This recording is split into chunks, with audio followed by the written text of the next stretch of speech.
Hey guys, what's happening? Well, got a few things to tell you. First of all, we're going to put the Dart up for sale. I know, so you're saying you've had that car a long time? Yes. And you never have really driven it? No, not that much. You haven't even taken this for a ride in it yet? No, I haven't yet. I'm going to. Promise you. It's up and running and driving. I got the transmission fixed in it, and I'm satisfied with that. But I kind of accidentally came into possession of this car. Now, I mean, I bought it on purpose, but I bought this car. I was not looking for a Dart Sport. I've never, ever looked for a Dart Sport or a Demon or a Duster because I personally don't care that much for that body style. I like A-bodies, but I like the ones like a Skimp or a Swinger that's got the straight roof and then the chopped off, B-pillar that chops off like that. And they're too small.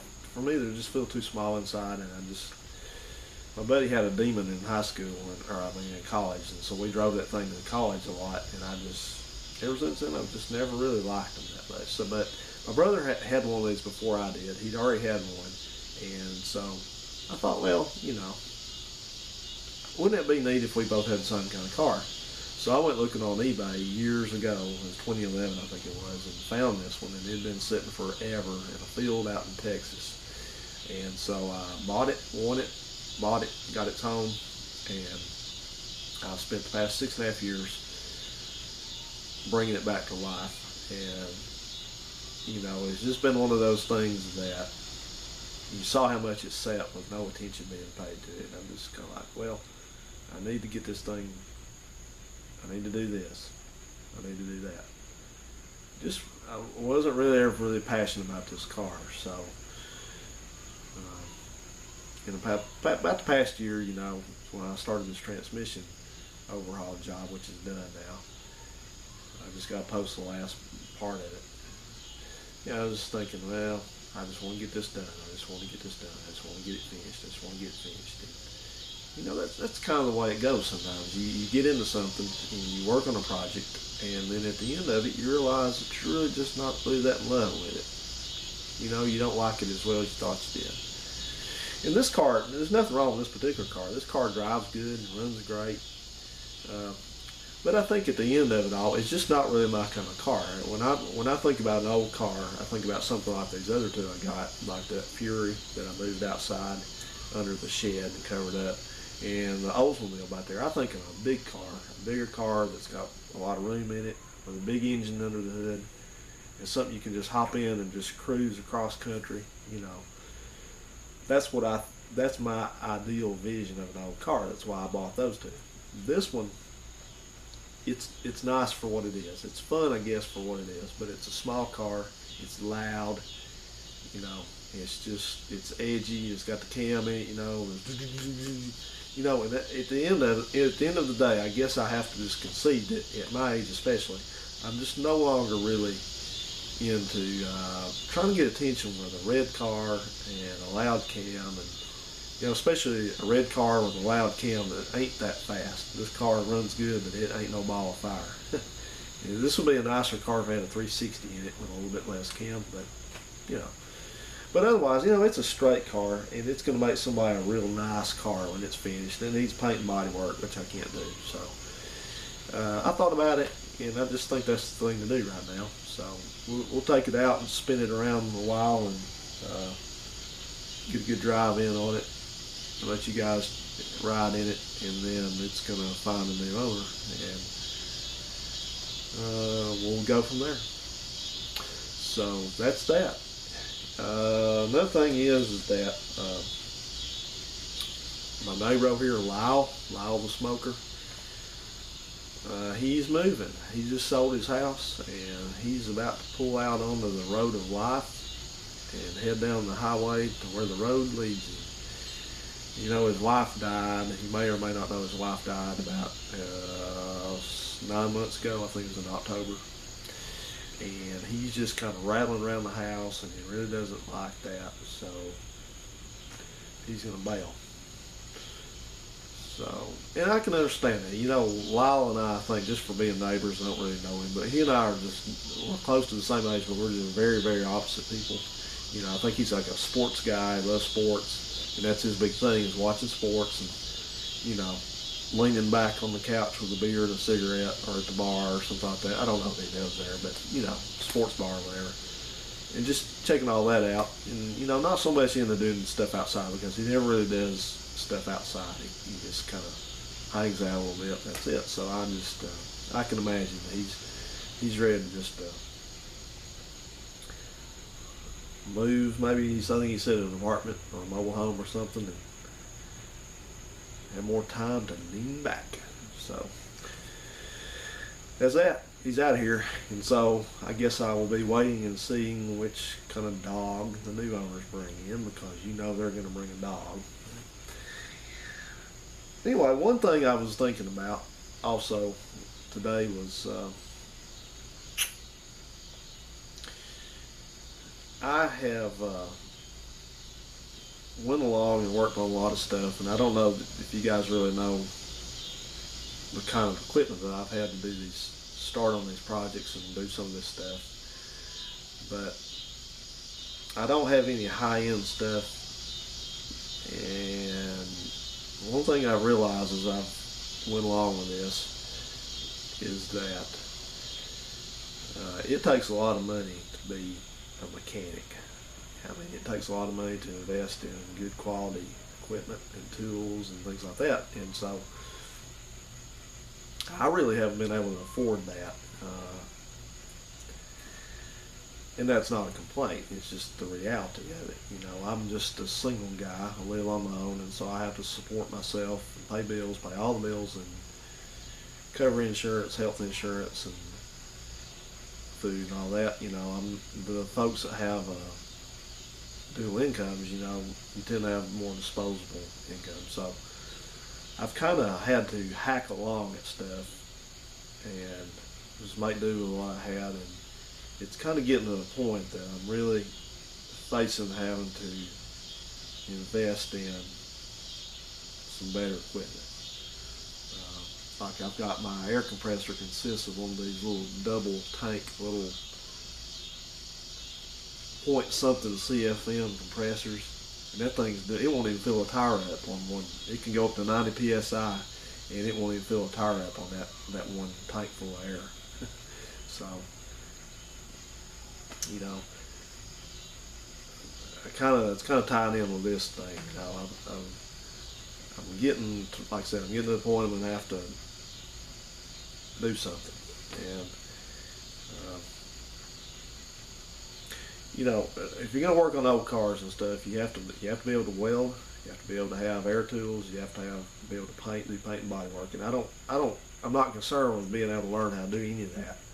It's not the issue. It's just having the equipment. You know, I've found out the hard way that, you know, like you start going into buying a welder. You know, I know somebody bought one of those little flux welders, and flux welder, you can't use a flux welder really to weld any kind of sheet metal whatsoever. You'll burn right through it. They just won't work. So the unfortunate reality is that if you're going to weld, and you're going to learn to weld sheet metal, and you're going to do body work or body repairs, you can't get by with a $179 welder from Harbor Freight. You have to go buy one of these, you know, $800, $900, $1,000, $1,200 MIG welders. You know, maybe you can find one used. That's just it. That's the reality. That's what you have to have. So that, and then when it comes to like an air compressor, you know, one of these little rolls on two-wheel air compressors that you can get for, you know, it's like it just struck me as odd how much of a gap there is. There's like things that won't work for anything except to fill tires up or weld two big pieces of scrap iron together a little bit. It's like you can get all that stuff up to about $200, $300, and then there's this big gulf that's like, you know, it's like they're saying, okay, if you really want to do this the right way, you're going to have to go from like $300 up to about $700, $800, $900, $1,000, $1,500. Name the price. You know, it's like air compressors. One of those little bitty two-wheel air compressors, you ain't going to do nothing. Ain't going to run air tools, ain't going to run a compressor. I mean, not a compressor, but like an air gun or a paint gun. Can't paint with it. It doesn't have the capacity. It won't do it. Sandblaster won't do it. So if you're going to do that stuff, you have to have, it's like this. I don't know much about compressors yet, but I learned real quick that when you start seeing more than one stage, it's like that means two things. That means there's more, that's a lot more capacity, a lot more CFM, and it's like it's going to do a dual stage, a two-stage impact on your credit card too. So, that's kind of, like I said, there again, that's not a complaint. It's just that you kind of understand about mechanics that have invested in all these tools and stuff, why they have to be all in on it, and they have to be a mechanic and work for themselves and cover all that. That's why they get $50 an hour. I mean, that's, there's some mechanics who are terrible and they don't deserve $50 an hour, but that's why that is, because, you're talking about the difference between somebody like me going and buying one of these little $100 code readers or $50 code readers, and the mechanic going works for himself and has his own shop, going and buying one of these $2,500 Varus or whatever those are, and the different kinds you've seen them use them. I mean, the ones that have the big screen and they can do all this stuff. I mean, there's a big difference in all that. So anyway, that's the reality that's facing me in the face, staring me in the face. So it's not like a complaint. It's not something I'm going to give up doing anything. It's just that, it's like, we're coming up over this hill, and we see down the other side, we see way down there, we see an intersection or a split, and we're going to have to take either this way or we're going to go this way. So this way is free. That way has got a toll booth on it. You're going to have to pay a whole crap load of money to get through it. So that's the thing going on right now. So, and let me concede something else too. I'm kind of a schemer, and not in a bad way, but I'm kind of one of these people that, you see all these Craigslist cars come and go here, which is kind of fun, but there's a method to all that too. I look at something on Craigslist and I say, like a lot of people, I say, well, I can pick that up for $600. I can fix it and turn around and sell it for $1,200, and I've got that much profit in it, minus what my time's worth, and maybe some supplies, whatever. So it's basically, I've done that quite a bit, and I've bought and sold some old cars and things, and I'm just kind of like, a couple of them I've lost money on, but it's kind of like you're like hand over hand. You're like inching your way up another $200, up another $300, up another $200, up $50. Then you go down, and you're like, oh, I just lost $700. So that's kind of where I'm at in the way I do things, and so. Maybe all this may help you guys kind of understand why, sometimes it seems like I'm so slow at stuff, because, it takes money to do all this, and I don't, somebody said, well, why don't you set up a Patron account? I'm not doing that, because I'm not charging anybody to watch my content, but I hope that kind of explains a little bit why I'm trying to do more of the stuff you guys like, do more of the stuff other folks like the information and repair videos, and trying to get this YouTube stuff. This is a resource. I mean, I've been blessed to be able to share this with you folks, and so I don't, if somebody made a comment in the other video that said, well, money changes everything, people change, everything changes, guess nothing stays the same, and I understand what that comment was about. A little bit of irritation that was not portrayed so much as such, but I understand. And I know people, like Sob Kyle before, he's went from being somebody that, just a guy out there making videos of test driving cars. Now he's driving new cars, and I don't watch him anymore. And I'm not about that, guys. It's not about that. It's just trying to get, it's just trying to make things work better, to a better advantage, because like I said, there's no hiding this. Somebody on another video that I had to delete made a real nasty comment. They said, that car's the only reason, we're the only reason that a hick like you could afford something like that. That's a real charming comment, wasn't it? And I'm not hiding anything. Yes, and you guys helped me do it for your support. So that's what this is about. It's not trying to be famous. It's not trying to be all new and improved and slick and polished. And, you know, I mean, really, does this look like I've improved very much? Does this garage look like I've improved? So anyway, I just want to kind of talk a little bit about that, where the journey's at. Some of the hurdles that I'm facing. So if, you know, I'm not hiding the fact that if I make more on AdSense and monetization, it's going to be better for y'all, and I get to do more. That's just the bottom line. It's not about trying to be a brand.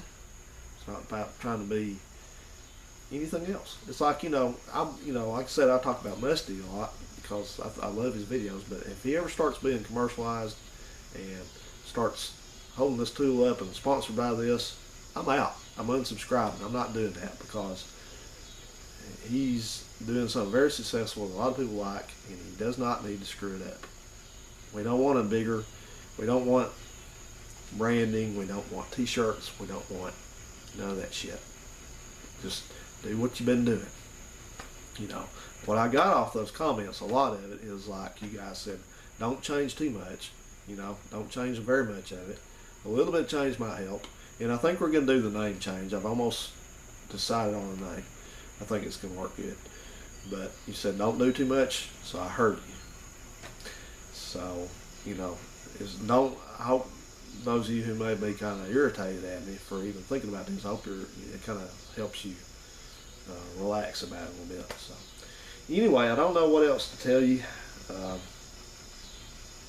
We're going to do more of the let's talk about stuff. That's something I've been wanting to do for a while, and I just, it's an idea I thought up, and then I let it go and come back to it. I've visited a few different ideas, and that one seems to be doing well, so we're going to do that because I got a lot of stuff to talk about on cars. It's only going to be car stuff. It's not going to be me sitting here talking about people at Walmart or something like that. Yeah. But I told you I was going to make this channel better. Anyway,